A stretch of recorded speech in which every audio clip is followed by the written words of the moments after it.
Praise the lord. ప్రభు పేరిట మీ అందరికీ శుభాభివందనాలు తెలియజేసుకుంటున్నాను. ఈ దినము దేవుని యొక్క వాగ్దానం చూసుకున్నట్లయితే కీర్తన గ్రంథము 78వ అధ్యాయం 1వ వచనం చూసుకుంటే, నా జనులారా నా బోధకు చెవియొక్కడి, నా నోటి మాటలకు చెవియొక్కడి అని దేవాది దేవుడు ఈ దినాన మనకి తెలియజేస్తూ ఉన్నాడు.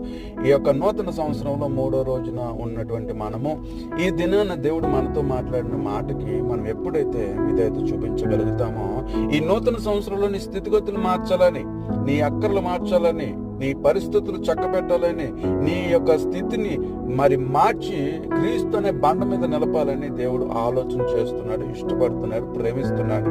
కాబట్టి మనం ఎప్పుడైతే మనం ఆయన మాటలకి చెవి ఎక్కుతామో, చెవు కలిగిన వారు వినును గాక అనే మాట ప్రకారంగా ఎవరైతే చెవులు ఉన్నవారు వింటారో, దేవుని మాటలు విని అంగీకరిస్తారో, వాటి యందు నడుచుకుంటారో, ఆయన మనల్ని క్రీస్తు అనే బండ మీద నిలపడానికి ఇష్టపడుతున్నాడు.